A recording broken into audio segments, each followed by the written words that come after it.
Hello, ladies and gentlemen. Tonight, we dive deep into a story far greater than headlines. A story about pride, silence, heartbreak, and the strength it takes to rise again. The night Iran crushed Israel's pride and the world stayed silent isn't just a geopolitical moment. It mirrors the emotional battles we face in love, in loss, and in the quiet aftermath of betrayal. This motivational speech blends global metaphor with personal healing, guiding you through the silence that follows rejection, the restraint that defines real strength, and the inner war you must win when the world doesn't notice your pain. Let's begin. The night everything changed, it didn't feel like a storm. It wasn't loud, it wasn't dramatic. It was quiet, painfully quiet. And that's what hurt the most, not the attack. Not the moment they walked away, but the silence that followed. The kind of silence that feels like the world saw you fall and chose not to care.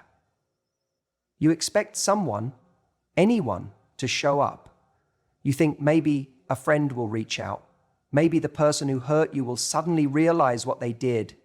Maybe the universe will step in with some kind of justice. But nothing. Just stillness. And in that moment, it's so easy to believe the lie that you're insignificant. But here's the truth no one tells you. Just because no one reacts doesn't mean it wasn't real. Just because no one stepped in doesn't mean you didn't matter. You did. You do. But the world is often silent in the face of someone else's pain because it doesn't know what to do with it. And sometimes it's because it's easier to pretend nothing happened than to confront the truth of someone's suffering.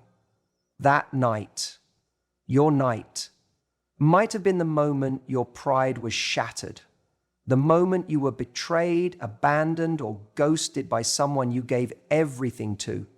You stood there, emotionally disarmed, heart exposed, waiting for some form of validation that never came. You wanted someone to say, "That wasn't fair. You didn't deserve that." But no one did. And that can make you feel like the pain wasn't valid, like you were just overreacting. But what if I told you that silence isn't a reflection of your worth? It's a reflection of others' discomfort with your truth. The world doesn't always validate pain, because that would mean admitting that someone else caused it. And that requires accountability, empathy, and courage. 3 things most people avoid. So instead, they go quiet. And you're left wondering if you imagined the whole thing. You didn't. Your heartbreak was real. The disrespect was real. The night everything fell apart, it was real. And it was yours. But that night doesn't define your worth. In fact, it reveals it. Because the person who stands in the ruins of something they loved, surrounded by silence, and still finds a reason to rise, that person is powerful. That person doesn't need the world to speak up because they're learning to speak for themselves. So no, the world didn't come running. It didn't announce your pain. It didn't validate your loss. But maybe it wasn't supposed to. Maybe that silence wasn't a punishment, it was an invitation to stop looking outward for confirmation and start reaching inward for truth. Because when the world goes quiet, that's when your voice matters most. Power isn't about being loud. It's not about how many texts you send, how many calls you make, or how many times you explain yourself to someone who's already chosen not to listen. Real power is quiet. It's unshakable. It's in your presence, not your performance. You don't have to scream to be strong. You don't have to chase to be worthy. The people who truly carry power are the ones who know they don't need to prove it. Think about it. The people who demand attention, who make the most noise when they leave, who constantly try to show they've moved on, they're not moving on, they're just performing. And performances end. But presence, that stays. That lingers long after the room is empty. When you stop trying to be seen by someone who was never truly looking, you become undeniable. I know it's tempting to want them to know how much you've grown. You want them to see how much better you look, how much stronger you've become, how you're thriving now.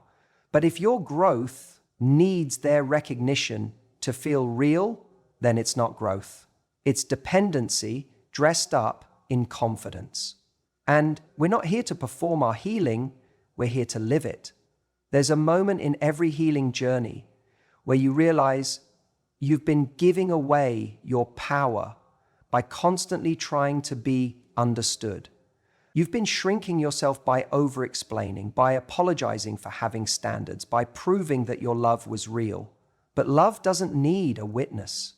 It doesn't need an audience to be valid. And neither do you. The minute you stop proving and start preserving your energy, something shifts. You feel it.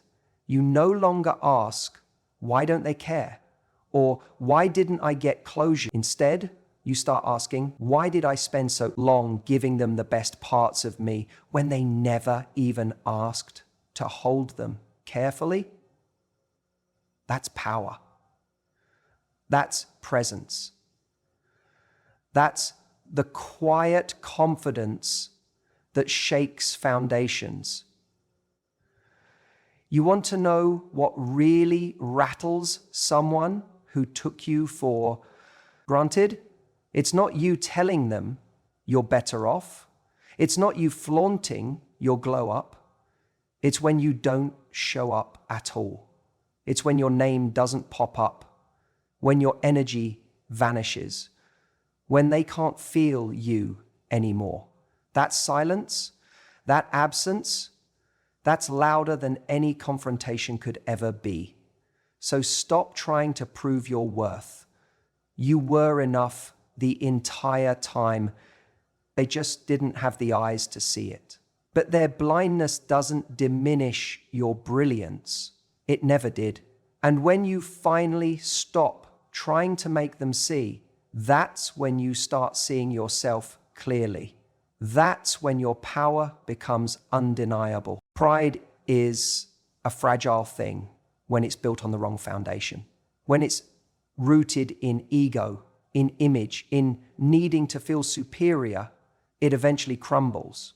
Because ego doesn't care about truth, it only cares about perception. And when that perception is challenged, it collapses.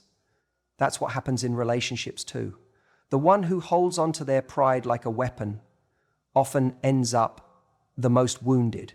The person who walked away thinking they had the upper hand didn't win. They just revealed how shallow their strength really was. You see, real pride, the kind that's grounded in self-respect, doesn't fear vulnerability. It doesn't run when things get tough. It doesn't ghost someone just because they don't know how to handle emotional intimacy. But the kind of pride that's driven by ego, that one is always scared. Scared of being exposed, of not being in control, of being wrong. So they choose detachment, they choose silence, they choose to leave instead of lean in. And here's what's wild. When someone lets you go thinking you'll break, they're betting on your weakness because it makes them feel stronger. But when you don't break, when you pick yourself up, when you don't chase, when you move forward with your head high, that's when their pride takes the real hit because you've just done the one thing they never expected. You chose yourself. You chose peace over pain, growth over validation, and worth over chasing someone who couldn't see it in you. That's the irony of ego-driven pride. It looks like power, but it's really insecurity in disguise. They may have acted like they didn't care. They may have painted you as dramatic, needy, or too much, but those labels weren't about you. They were shields they used to protect themselves from dealing with their own emotional immaturity. They needed to believe you were the problem, because the truth would have forced them to look at themselves. And not everyone's ready for that. You can't build a relationship on a foundation of ego. You can't grow love in a place where one person is more committed to being right than being real. And you certainly can't thrive with someone who values their image over your intimacy. That's not love, it's control. And you weren't made to be controlled. So if they let you go, let them. Don't fight to be understood by someone who's protecting their pride more than they ever protected your heart. Their silence, that's not strength. Their exit, that's not confidence.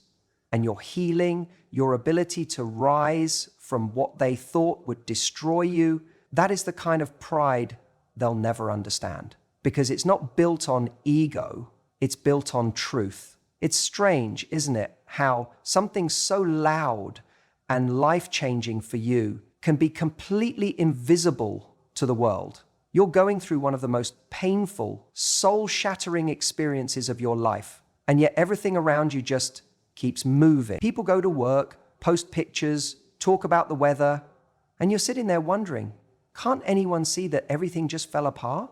But they don't. The world watched, and it stayed silent. And that silence, it cuts deep. You keep hoping someone will notice, that someone will reach out and say, hey, are you okay? You post that quote, share that song, drop a subtle hint, hoping it'll strike a nerve in the person who left or the friends who've gone quiet, but nothing. And that silence starts to feel like abandonment. It makes you question your worth. If this mattered to no one, did it even matter at all? But here's the thing. You were never meant to be saved by someone else's validation. This was never about what they think or whether they show up. This was about you, this pain, this moment. It's your initiation into the version of yourself that doesn't need to be seen to know she's real. Because truth isn't determined by how many people clap when you cry. Truth exists even when no one's watching. The world may have stayed silent, but that doesn't mean it wasn't significant. And that person who hurt you, they might not be sitting in regret. They might not even acknowledge what they did. But their lack of acknowledgement doesn't erase your reality. It doesn't cancel out your pain. And it certainly doesn't define your value. You don't need to be validated to be valuable. That's the lie you've been taught. To seek approval, applause, some outward sign that what you felt was valid. But healing begins the moment you stop chasing that. The moment you stop performing your pain just to be understood. The moment you accept that not everyone will get it, and they're not meant to. Because this journey, it's personal. The growth you're stepping into right now, it's not designed for anyone else to understand. It's sacred and it's yours. You don't need the world to see it to know how far you've come. You don't need the person who hurt you to acknowledge your strength to prove it exists. Your story, your healing, your transformation, it was never about them. It was always about you. So let them stay silent. Let the world carry on. You don't need noise to be powerful. Your power lives in the quiet moments, in the strength no one sees, in the way you keep choosing yourself, even when no one's clapping. That's where the real breakthrough happens. That's where you become unstoppable. We grow up thinking that strength looks like action, that if someone hurts us, the powerful thing to do is strike back, say something sharp, prove a point, that if they pull away, we should pull harder. If they disrespect us, we should make sure they feel it. But that's not strength. That's reaction. And reaction is easy. It takes no discipline to lash out. It takes no self-restraint to send a late-night message out of frustration or to prove you've moved on by pretending you. But restraint, that's rare. That's real power. Sometimes the strongest move you'll ever make is the one you don't make. It's the silence you choose instead of the argument. The boundary you hold instead of breaking it just because you miss them. It's sitting with the discomfort of not being chosen and still choosing not to lower yourself in the process. Retaliation might feel good for a moment, but dignity feels good forever. You don't need to retaliate to prove your worth. The moment you hold your ground without begging, without explaining yourself for the 100th time, without stooping to match their behavior, that's when everything shifts. Because that's when they realize they don't control you anymore. They can't pull you into their chaos. They can't bait you with silence or guilt or fake indifference. You've stepped out of the game. You've taken your power back. It's tempting to want to show them what they lost, to say something that stings, to make them feel what you felt. But all of that still puts your energy in their hands. And you've done that long enough. You've already spent too much time waiting for them to notice you, to apologize, to change. Now, your energy is sacred. It doesn't belong in arguments that go nowhere. It doesn't belong in trying to win someone who didn't value you the first time. It belongs in your healing, in your peace, in your future. And if they ever cared, truly cared, your silence will echo louder than anything you could say. Because what really stays with someone isn't the angry words or the dramatic exit. It's the calm, quiet confidence of someone who didn't need to scream to be heard, who didn't chase closure because they became their own. That's the version of you they won't forget. So hold back, not out of fear, but out of strength. Not because you're trying to prove a point, but because you're no longer trying to prove anything at all. Let them wonder. Let them feel the emptiness your absence leaves behind. Your silence isn't weakness, it's wisdom. And it speaks louder than anything you could ever say. No one really talks about the war that happens after it all ends. Not the kind you see, not the dramatic exits or the final arguments, but the one that begins when the silence starts. That internal war. The one where your heart wants to call, but your mind reminds you why you shouldn't. The one where your memories feel louder than your logic. Where you second guess everything you said, everything you didn't say, and wonder if it was your fault. That war isn't about them anymore. It's about you. And whether you're going to win that battle inside of you. See, it's not about getting them back. It's not even about making them regret. That's surface level stuff.